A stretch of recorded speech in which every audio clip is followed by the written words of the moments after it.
My brother publicly mocked my $10,000 engagement gift, demanding I double it to $20,000 if I wanted an invite to his wedding.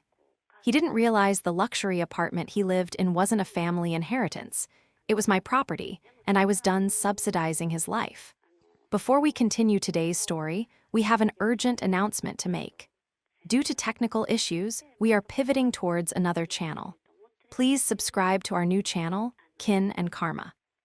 You can find the link in the video description, the pinned comment, and the collaboration tag on this video. Make sure to switch over now so you don't miss out. Thank you for your support. Now back to the story. I stared at the heavy cream cardstock in my hand, my thumb tracing the embossed lettering of the bank's logo. $10,000. To most people, this was a life-changing amount of money. To me, it represented 6 months of deferred vacations, skipped dinners out, and overtime hours logged at my construction management firm. It was a sacrifice, a hefty slice of my savings, but it was for Ryan, my little brother, the golden boy who had finally, supposedly, decided to settle down. I was standing in the foyer of the rented banquet hall, the air thick with the cloying scent of cheap lilies and expensive perfume. My head was pounding, a dull, rhythmic throb behind my eyes that had started 3 days ago when I came down with a vicious summer flu. I shouldn't have been here. My body was screaming for bed rest, my joints ached, and I was running a low-grade fever that made the room spin slightly when I turned my head too fast. But I had rallied. I had put on a dress that felt too tight against my clammy skin, applied enough concealer to hide the dark circles under my eyes, and driven 40 minutes to celebrate Ryan and Tiffany. "Caroline, you made it." The voice boomed across the room. It was Owen, our father. He was holding a glass of scotch, his face flushed with the early stages of intoxication. He lumbered over, clapping a heavy hand on my shoulder. The impact sent a jolt of pain down my aching back. "Barely, Dad." I managed a weak smile, clutching my clutch bag where the check resided. "I'm still fighting this bug, but I didn't want to miss the toast."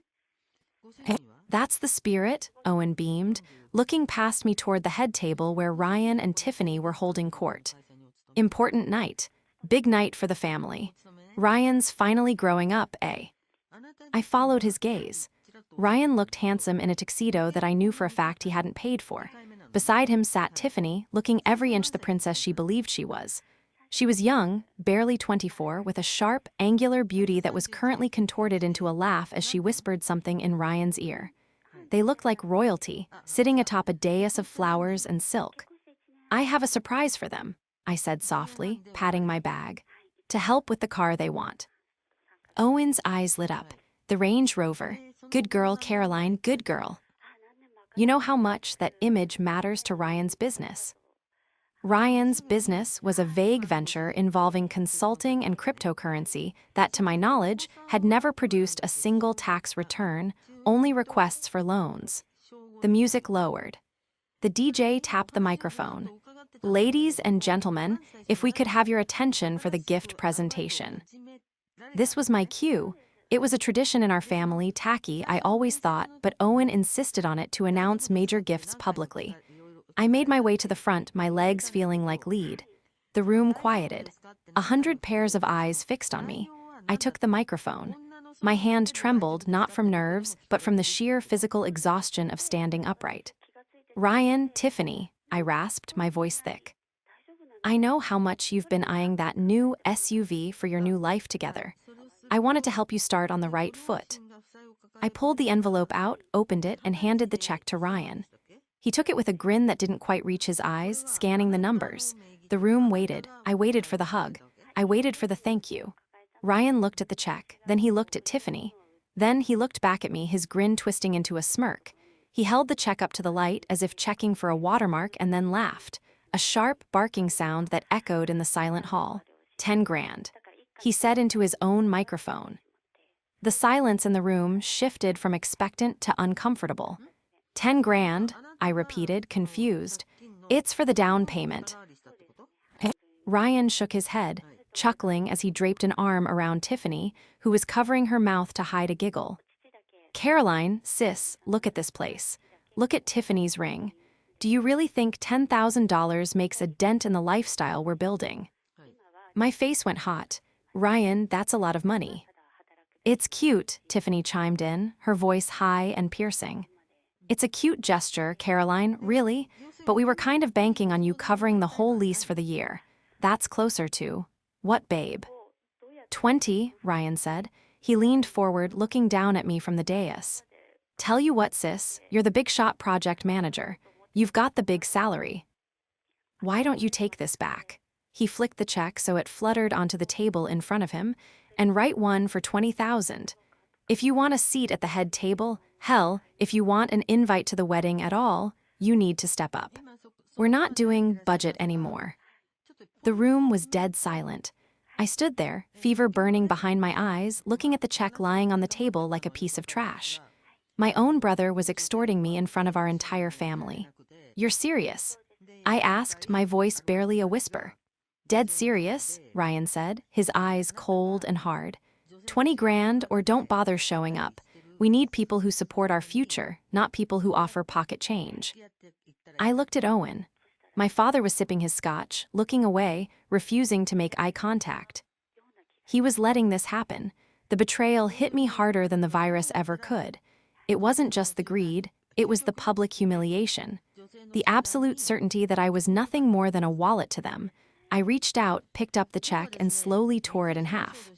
Okay, I said. The microphone caught the tremor in my voice, but it also caught the steel entering it. I understand perfectly. The betrayal was worse than the diagnosis itself. It was a rot that went all the way to the bone. The drive home was a blur of red taillights and stinging tears. I pulled over twice, once because I thought I was going to be sick from the stress, and once because I was shaking so hard I couldn't keep the steering wheel steady. When I finally unlocked the door to my townhouse, the silence was a balm. I didn't turn on the lights.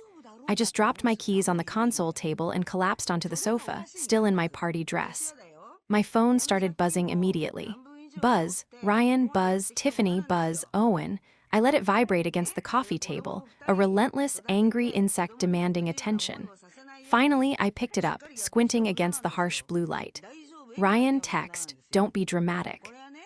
You embarrassed yourself tearing that check up. Just wire the 20K by Monday and we'll forget you made a scene. Tiffany, Instagram story, a selfie of her and Ryan holding champagne glasses. Caption, family is about support, not spare change. Know your worth luxury lifestyle. Owen voicemail, Caroline, it's dad.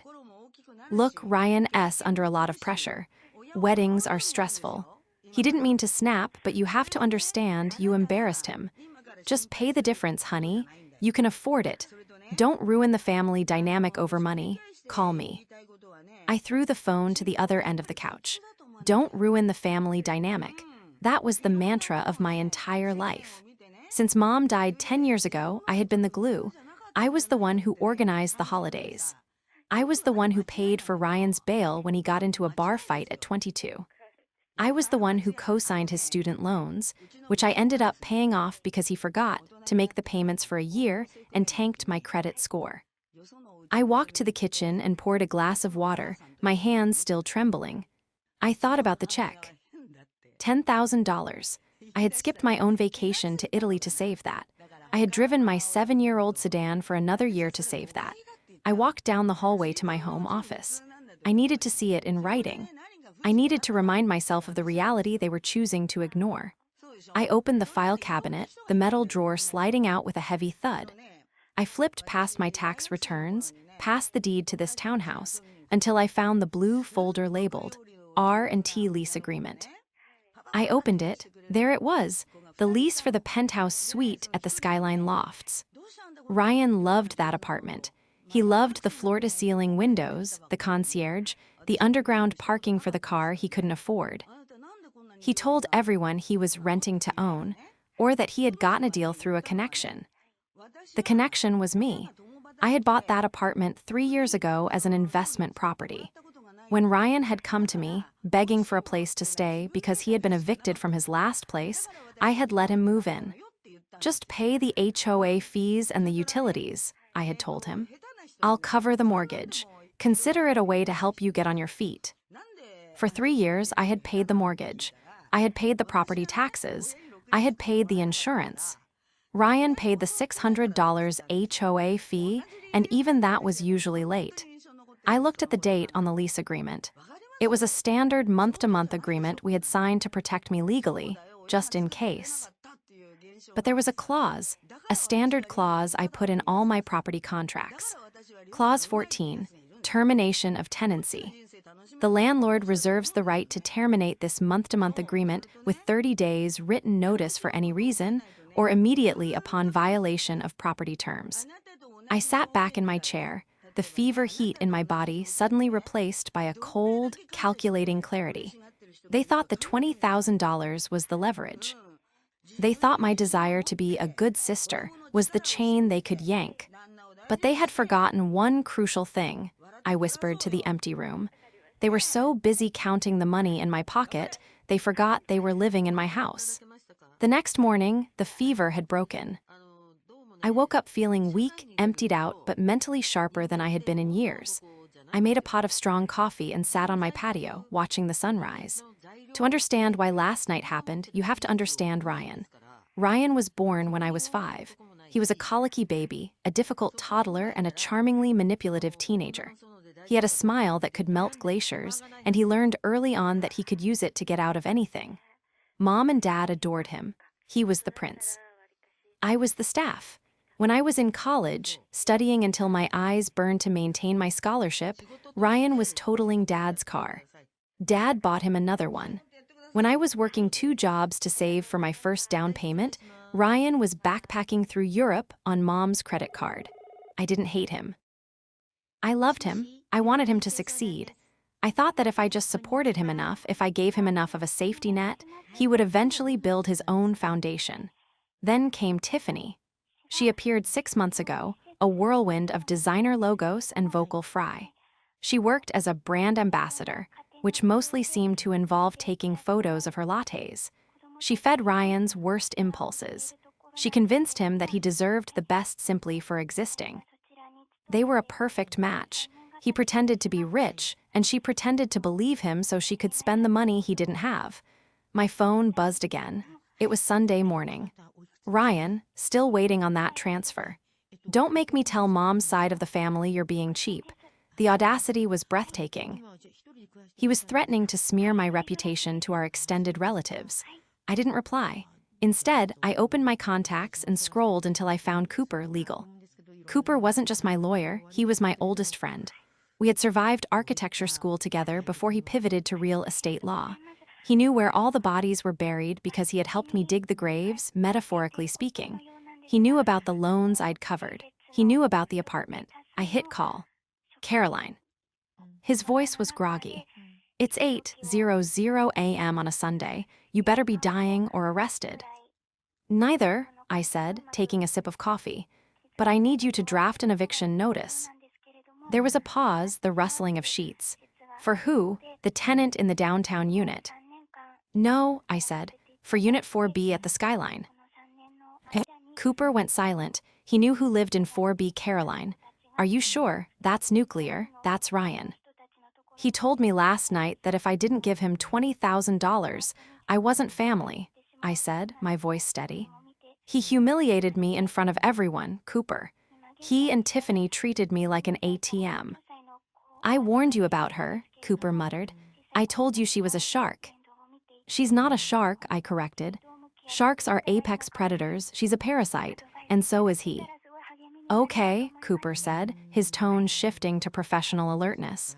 If we do this, we do it by the book. No emotions, strict legal adherence. If he's a tenant, he has rights. But since it's a month-to-month and Wait, did he ever pay the deposit we stipulated? No, I said, I waived it. Right, okay. Has he paid the rent? He doesn't pay rent. He pays the HOA directly to the management company. Caroline, Cooper sighed. Technically, if he's not paying rent, he might be considered a guest at sufferance depending on how we argue it, but let's treat him as a tenant to be safe. We give him 30 days. No cause needed. 30 days, I agreed. But Cooper, I need you to look into something else for me. What? Ryan's business. The one he claims is funding this wedding. He's been bragging about cash flow. If he has income, I want to know about it. Because if I'm evicting him, I want to make sure I'm not missing any assets he could use to fight me. I can do a background asset check, Cooper said, but Caroline, be prepared. If you pull this thread, the whole sweater is going to unravel. Owen is going to lose his mind. Owen made his choice last night when he watched his son extort me and took another sip of scotch, I said. I hung up the phone. The doorbell rang. I froze. I wasn't expecting anyone. I walked to the door and peered through the peephole. It was Tiffany. She was standing on my porch wearing oversized sunglasses and holding a Starbucks cup. She didn't look angry, she looked smug. I opened the door. Tiffany. Hey, Care Bear, she said, using a nickname she knew I hated. She breezed past me into the living room without being invited. Ryan sent me over. We figured we could have a little girl talk and sort this money thing out without the boys getting heated. She turned to face me, pulling her sunglasses down. Her eyes scanned my modest living room with a look of veiled disdain. Look, she said, her voice dropping to a conspiratorial whisper. We know you have the money. We saw the renovation you did on the Miller project. You got a huge bonus. Ryan is he's proud. He wants to give me the wedding of the century. You can understand that, right? Wanting to be a part of something beautiful. She reached out and touched my arm. Her nails were long, manicured talons. Just write the check, Caroline, and maybe we can talk about getting you a makeover for the wedding. You looked so tired last night. She smiled.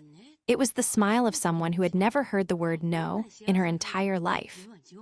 She had no idea that the woman standing in front of her wasn't the tired sister anymore. She was standing in front of her landlord, and the lease was up. I'll think about it, I said to Tiffany, my voice dangerously calm. She beamed, mistaking my restraint for submission. Great. Just transfer it by noon tomorrow so we can book the venue deposit. Oh, and Ryan says if you can do 25, we'll put you at the head table. She winked, turned on her designer heel, and left, leaving a lingering scent of expensive vanilla perfume in my hallway. The moment the door clicked shut, I didn't cry. I didn't scream. I walked straight to my home office and booted up my laptop. The girl talk had solidified everything. They weren't just entitled, they were delusional. They genuinely believed I was an endless resource they could tap whenever their fantasies required funding. I called Cooper back. Change of plans, I said. Don't just draft the eviction. I want a full asset search on Ryan. Everything. Bank accounts, credit cards, business filings. I need to know exactly how much of this luxury lifestyle is real. Cooper sighed, the sound of typing filling the line. Caroline, you know I can't access his personal bank accounts without a court order, but I can check public records, liens, and business filings. Give me an hour. While Cooper dug, I started my own investigation. I logged into the property management portal for the Skyline Lofts. I had given Ryan login credentials so he could pay the HOA fees directly, a small responsibility I thought would build character. I navigated to the payment history. Missed payment, March. Missed payment, April. Late fee assessed, May. Current balance due, $2,450. My blood ran cold. He hadn't paid the HOA fees in 3 months. The management company had been sending notices to the email address on file, his email address. He had been deleting them, ignoring them, letting the debt pile up while he posted photos of sushi dinners and bottle service. If the HOA fees weren't paid, the association could put a lien on my property. He was risking my investment, my credit, my future, all while demanding $20,000 for a party. An hour later, Cooper called back. His voice was grim. Caroline, he said, you sitting down? I am. Ryan doesn't have a business, Cooper said bluntly. He has an LLC registered to your parents' address, but it's dissolved. State records show it was administratively dissolved 6 months ago for failure to file an annual report. So where is the money coming from? I asked, a sick feeling settling in my stomach. Credit cards, Cooper said. I found 3 judgments against him in small claims court from credit card companies. totaling about 15 grand. And, Caroline, there's a lien on his car. The one he owns, it's being repossessed. The order was filed 2 weeks ago. I closed my eyes. It was worse than I thought. It wasn't just greed, it was desperation. He was drowning, and instead of asking for a life raft, he was demanding I build him a yacht. Okay, I said, opening my eyes. Draft the eviction notice. Immediate service. Cite the unpaid HOA fees as a breach of the lease agreement. That gives us cause for a faster timeline than a standard 30-day notice. You sure? Cooper asked. This is the nuclear option. He nuked the bridge last night, I said. I'm just clearing the rubble. I didn't send the notice by mail. I hired a process server. I wanted it done legally, impeccably, so there was zero wiggle room for him to claim he didn't get it. Monday at noon, the deadline for their extortion demand came and went. At 12:15 p.m., my phone exploded. Ryan text, "Where is the money? Tiffany is freaking out. Don't do this, Caroline." Ryan call declined. Tiffany text, "Are you serious? You're going to ruin our day over this. You're so selfish." I ignored them all. I sat in my office watching the clock. The process server, a no-nonsense woman named Brenda, had texted me she was in the lobby of the Skyline Lofts. At 1:00 p.m., Brenda texted, served personally to Ryan. He seemed surprised. 10 minutes later, my phone rang. It was Owen. "Caroline," he roared, his voice shaking with rage. "What the hell is this? Ryan just called me in tears. You're evicting him from his own home." "It's not his home, Dad," I said calmly, putting the phone on speaker so I could keep working. "It's my investment property, and he hasn't paid the HOA fees in 3 months. He's putting a lien on my asset." "He's your brother." Owen shouted, "You can't treat family like a tenant. He's getting married. Where are they supposed to go?" "Maybe they can stay with you," I suggested, knowing full well Owen and his new wife, a woman named Sheila who tolerated Ryan at best, didn't have the room. "Or maybe they can use the $20,000 they demanded from me to rent a place they can actually afford." "You are being vindictive," Owen spat. "This is about the toast, isn't it? You're punishing him for a joke." "It wasn't a joke, Dad. It was extortion. And I'm not punishing him. I'm protecting myself. He has 3 judgments against him, his business is dissolved, and his car is about to be repossessed. He is drowning in debt and dragging me down with him." There was silence on the other end. "What?" Owen whispered, "Repossessed." "Ask him, Dad. Ask him about the letters from the bank he's hiding. Ask him about the dissolved LLC. I don't believe you," Owen stammered, his denial kicking in. "Ryan is doing well. He showed me the projections." "He showed you a PowerPoint, Dad. I'm looking at court records."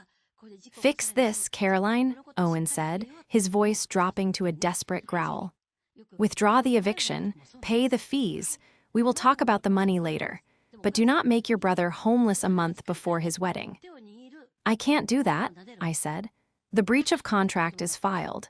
He has 3 days to pay the $2,450 in back HOA fees or vacate. That's the law." "You're cold," Owen said. "You're just like your mother when she got sick. Bitter." He hung up. The insult stung, but it didn't break me. My mother wasn't bitter. She was exhausted from carrying everyone else's burdens. I was done carrying Ryan. 2 days later, on Wednesday evening, I was summoned. Not invited. Summoned. Family meeting, Dad's house. 7 p.m. Attendance mandatory. It was a group text from Owen. Ryan and Tiffany were included. I considered not going. I had the legal high ground. I had the moral high ground. But I knew if I didn't go, the narrative would be spun so tightly around my neck I'd choke. They would paint me as the villain who evicted a struggling young couple out of spite. I needed to face them. I arrived at 7:00 sharp. Cooper had advised against it, but I brought a folder. Inside were the HOA statements, the court records of Ryan's debts, and the copy of the lease. When I walked into the living room, it felt like a tribunal. Owen sat in his recliner, looking old and tired. Ryan and Tiffany were on the love seat, holding hands. Tiffany had clearly been crying or had applied makeup to look like she had. Her eyes were red-rimmed, and she sniffled dramatically as I entered. "Sit down," Owen said, gesturing to a hard wooden chair opposite them. I sat. I placed the folder on the coffee table. We are here to resolve this conflict, Owen began, his voice shaky. Ryan tells me there has been a misunderstanding about the apartment. There's no misunderstanding, Ryan said, his voice thick with emotion. She kicked us out. She sent a stranger to our door with papers, Dad, like we're criminals. You haven't paid the fees, Ryan, I said, looking him dead in the eye. For 3 months, you put my property at risk. I was going to pay it. Ryan shot back. I had a liquidity issue. My funds are tied up in crypto right now. You know how volatile the market is. Your funds aren't in crypto, I said calmly. They don't exist. Your LLC is dissolved. That's a lie, Tiffany shrieked. Ryan is a genius. He's building an empire. You're just jealous because you're alone and bitter and nobody wants to marry you. Tiffany, stop, Owen said, rubbing his temples. Caroline, is it true? Did you really check his background? I did, I said.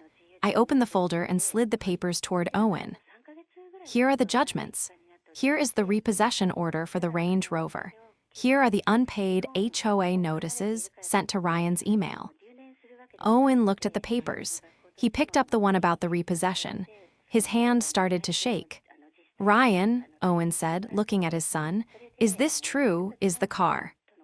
Ryan's face went pale. The bluster, the arrogance, it all drained away in a second. Dad, listen, it's a temporary cash flow problem. The car, I missed 2 payments. It's not a big deal. I can fix it. And the judgments? Owen asked, his voice rising. $15,000 in credit card debt. Business expenses. Ryan pleaded. Dad, you know you have to spend money to make money. He doesn't have a business, Dad, I cut in. He has debt. And he wanted $20,000 from me, not for a wedding, but to pay off these judgments so he wouldn't get his wages garnished, if he even had wages. Ryan stood up, his fists clenched. You bitch. You went digging into my life. You had no right. I have every right, I said, standing up to meet him. You live in my house. You demanded my money.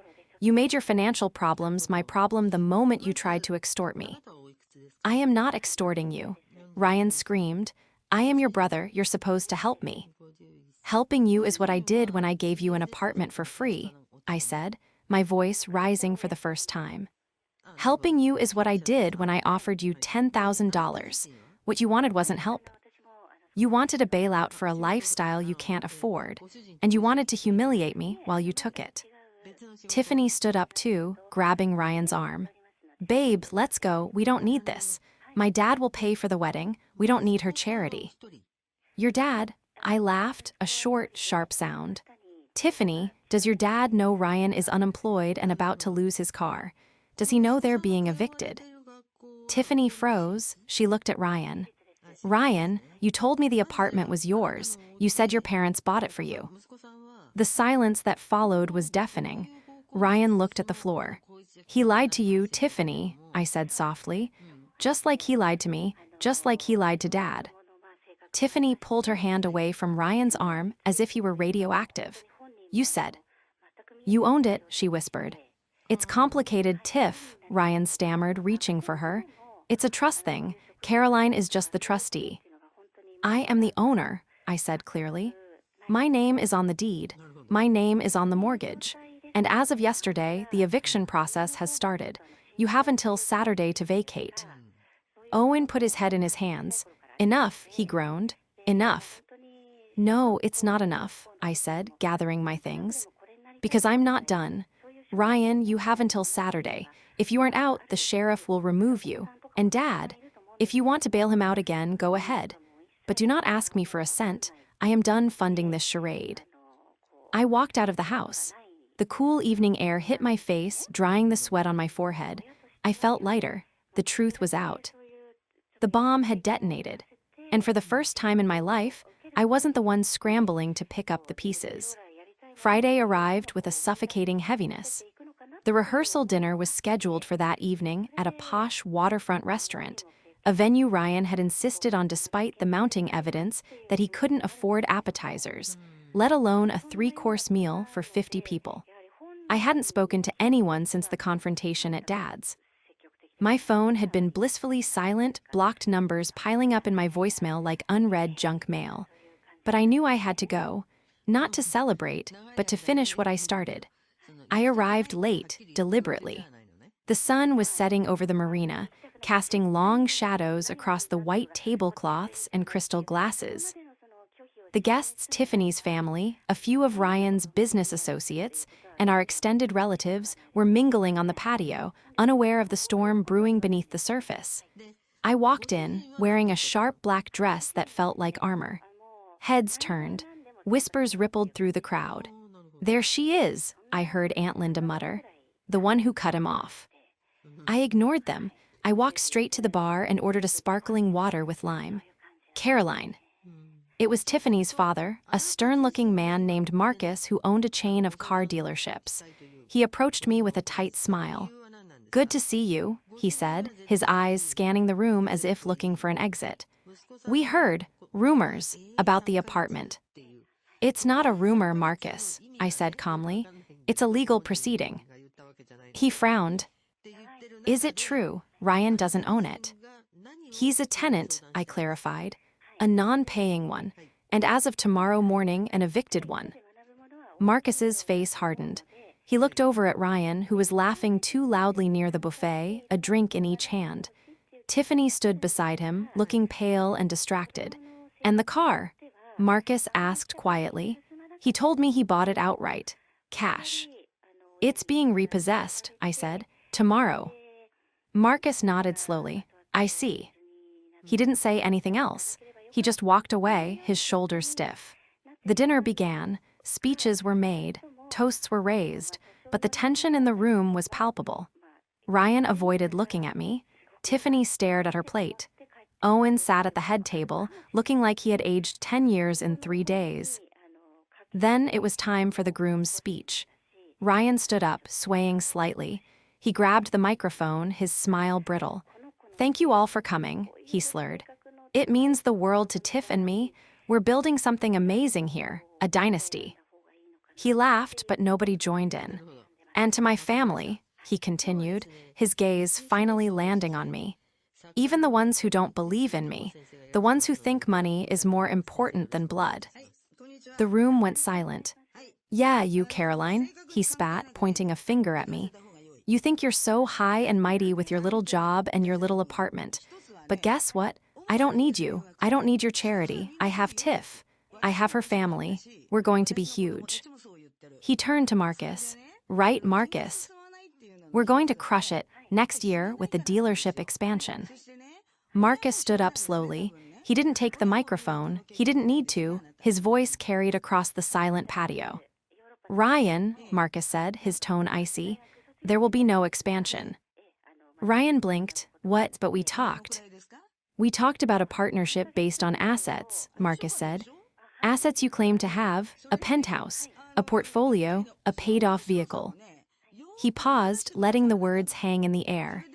"I spoke to your sister," Marcus continued, "and I made a few calls of my own. Your portfolio is non-existent, your car is under a repossession order, and your home, well, we all know about that." Tiffany gasped. Ryan looked like he had been slapped. "Marcus, wait," Ryan stammered. "It's a misunderstanding. Caroline is just jealous. She's trying to sabotage me." "She provided documentation," Marcus said, pulling a folded piece of paper from his jacket pocket. "Public records, Ryan, liens, judgments. You lied to my daughter. You lied to me." He turned to Tiffany. "Get your things, Tiffany. We're leaving." "Dad," Tiffany whispered, tears streaming down her face. "Now," Marcus barked, "the wedding is off." The silence shattered. Guests gasped. Tiffany burst into tears and ran from the table.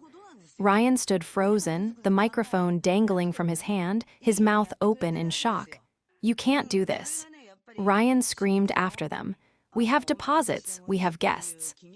Send the bills to your business." Marcus shot back over his shoulder as he ushered a sobbing Tiffany out of the restaurant. Ryan stood alone on the makeshift stage, stripped bare in front of everyone he had tried so hard to impress. He looked at me, his eyes filled with pure hatred. "Are you happy?"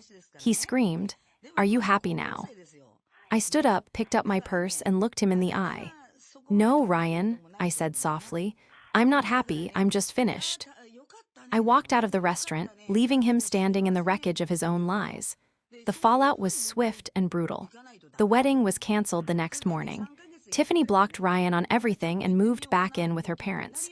Her social media went dark for a week, then reappeared with a single post, a picture of a suitcase and the caption resetting. Ryan tried to stay in the apartment. He changed the locks. He barricaded himself inside. But I had expected that. On Monday morning, the sheriff arrived with the writ of possession. I was there, along with a locksmith and a moving crew I had hired to pack his things. Ryan opened the door looking disheveled, unshaven, and defeated. The apartment smelled of stale pizza and despair. "You really did it," he muttered, stepping aside as the deputies entered. "You did this," I corrected him. "You made the ultimatum. You set the terms." He watched in silence as the movers packed his luxury life into cardboard boxes. His expensive suits, his gaming console, his collection of high-end sneakers, all of it looked pathetic now, just stuff bought with money he didn't have. "Where am I supposed to go?" he asked, his voice cracking. "Dad said you could stay in his guest room for a month," I said. "After that, you're on your own." He looked at me, really looked at me for the first time in years. "I'm sorry, Caroline." It was the apology I had waited a decade to hear. But it was too little, too late. It was the apology of a man who had lost everything, not a brother who regretted hurting his sister. "I know," I said, "but sorry doesn't pay the rent, Ryan." I handed him a check. It was for $500. "What's this?" he asked, staring at it. "First month storage unit fee and a bus ticket," I said. "Consider it my final gift." He took it without a word and walked out the door, a single duffel bag over his shoulder. In the months that followed, life settled into a new, quieter rhythm. I renovated the apartment. I tore out the dark carpets Ryan had loved and installed light oak floors. I painted the walls a soft, calming sage green.